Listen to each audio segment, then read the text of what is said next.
Turning Red, like all of Pixar's films, went through a huge development period.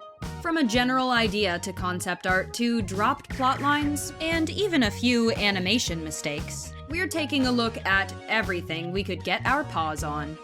Number 1.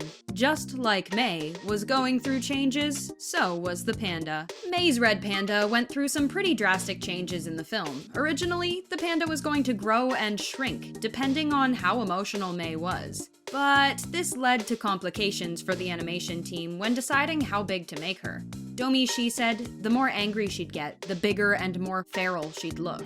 The size of the panda constantly changing was going to cause more problems for May, adding even more comedy to situations where she'd be too small or too big. Do you think there is any particular emotion attached to May's ears or tail popping out only? We're assuming it's just an anime thing. Inspiration: Inuyasha. In this concept art, it looks like the pandas also had fire powers. We can see why this would complicate the whole magical puberty thing just a bit too much. But there may have been remnants of the fire in May in this next bit of concept art. May can be seen with what's either blue smoke or fire coming out of her ears and tail. While we're pretty sure this idea was replaced with the poof of pink smoke, it's still pretty cool to see. And the spiral design that's a symbol of her great ancestor became limited to just her arms in the end, which we bet made animating her much easier. Number 2. We're glad they didn't destroy all of Toronto in this movie. You know how we were talking about May changing sizes? Well, Turning Red had an alternate ending, where May was going to grow to the size of her mom's red panda, and the two were going to tear up Toronto in an epic Godzilla-like battle. Pretty sweet, huh? Luckily, they pared that down to just Ming being gigantic, which minimalized the damage costs they would be on the hook to cover. Number 3. It's amazing how plots evolve. Because speaking of damage, there was an alternate plot altogether that the final scene of the movie showed of the family slowly paying off the Sky Dome. Before it became that scene, it was an entire plot in the movie, where Ming was the one encouraging her daughter to turn into a panda to raise money for their family temple. Of course, this manifested in more ways than paying to repair the Sky Dome. It also became the story of May raising money for Four Town tickets. Number 4. So, you come to me on the day of my daughter's wedding. Yes, there was indeed a gangster in Chinatown named Benny Blacktooth in the first draft of the screenplay. The temple had fallen onto hard times, and so they owed quite a lot of money to this Blacktooth character. Domee Shi admitted, the first version was so kooky, we just really went for all out, like a goofy, Stephen Chow-esque kind of screwball kind of comedy. But it wound up way too complicated. Domee brought this draft to a halt when she'd said, wait, we were talking about magical puberty. Why are there gangsters in this? They had done their research, talking to San Francisco Chinatown experts who discussed the warring Chinatown gangs. But we will admit, we're glad they took a different approach. It would have made the movie far less relatable. There was even this weird bit of concept art where 13-year-old Panda May was officiating at a gangster wedding. Number 5. This would have made for either a depressing story or a completely absurd one. Another abandoned draft focused far more on family and far less on May growing up when it took place at her grandmother's funeral. In this version, she would be meeting her extended family for the first time, meaning we would see so much more of all those kooky aunts we love so much in the film. In this draft, May and her mom have a rivalry against a cousin and an aunt who could still turn into their pandas. We're in love with the concept art for the little cousin who had a tail more like a raccoon. So at one point, it wasn't only the women of the family who turned into pandas. This story was scrapped for being too plot-focused and lost sight of May's journey through magical puberty. Number 6. Dropping the references that today's youth wouldn't understand was a good idea. Some of the names were changed as the plot of the movie developed. May was originally named Faye, and Four Town was called Boys in Streets. That's right, it was spelled with a Z, because that was the cool thing in the era of boy bands. That and all things numbers.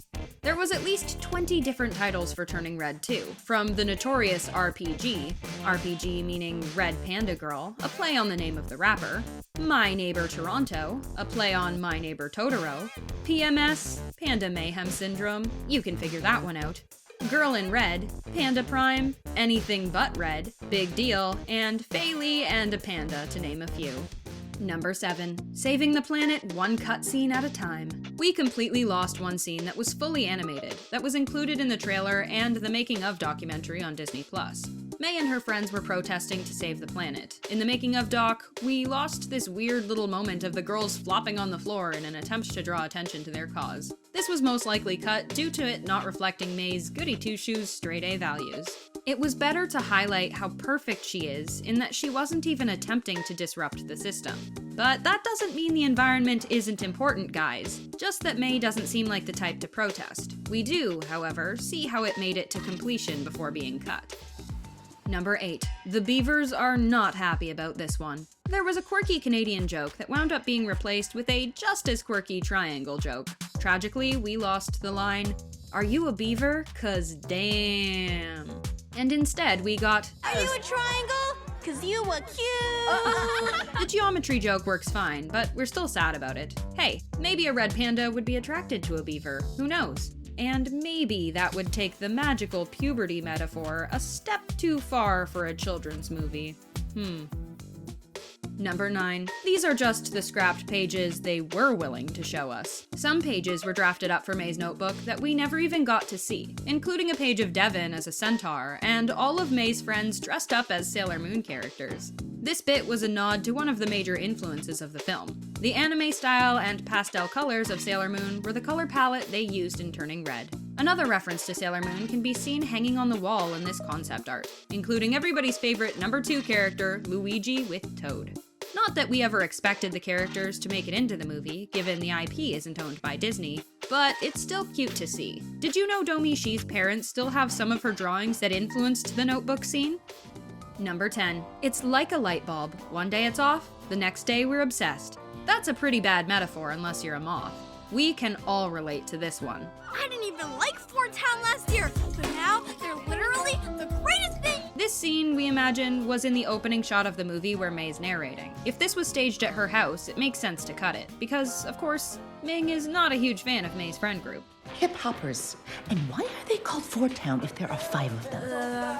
Number 11. And speaking of watching TV, there's also this sweet bit of concept art of May and Ming crying while holding each other and watching TV. We did get a truncated version of this in the movie, and there was no crying involved. Instead, they were sassing the poorly contrived plot of the show, leading to the assumption that they're watching some sort of soap opera. Number 12. Which makes for better character development? Only child syndrome or oldest child syndrome? And another deleted character. By the looks of it, in one draft, May had a baby sibling. This, most likely, was in a pretty early draft of the movie with the kooky aunts at the funeral. It added to the mother-daughter dynamic to have May be the only child, so she could be completely smothered by her mother's love and expectations, and not have that attention divided between another child.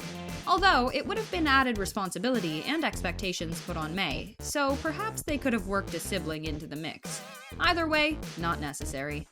Number 13. We're going to get real for a second. Now, Disney has been going through some serious controversy this past bit over what's been going on in Florida, and it's theorized that there are LGBTQ+ scenes that have been cut out of Turning Red. Priya obviously has affections for the goth girl at the party, but their moments together are slim to none, and even downright jarring given there's just a tiny nod at the moment the two characters share. Pixar employees across the movies are frustrated and have been coming out to say that they have constantly been shut down trying to include more LGBTQ+ content. Number 14. Torontonians know best. We bet they pointed it out first. One mistake that wasn't caught until it was already released on Disney Plus was the Toronto Streetcar. You don't need a steering wheel when the streetcar follows a track. The old streetcars just had buttons. Now the new high-tech ones have multiple screens, but still, no steering wheel. Number 15. Last time we checked, the superpower was to turn into a panda, not to conjure incense. There was also one wee mistake when Ming hands May incense sticks. Ming is holding 4 and she gives May 3. Then Ming is still holding 3. Number 16. We're refraining from making a joke about sight. When May's dad is making food, in true anime fashion, his glasses get steamed up. When he wipes them clean, he only wipes one lens, but suddenly both are clear. Okay, well, thanks for listening. So, the creative team had to make some hard choices, cutting out so much juicy stuff. But we have to say, we're glad they stuck with the plotline they did. There's no space for gangsters in this story. There was barely space for the kooky ants. If you could have brought any deleted elements back into the movie, what would you choose? We'd bring back Priya's extended arc. if it exists, which you know it was at least talked about among the creatives. Let us know your thoughts in the comments, and thanks for hanging out with us here at The Things.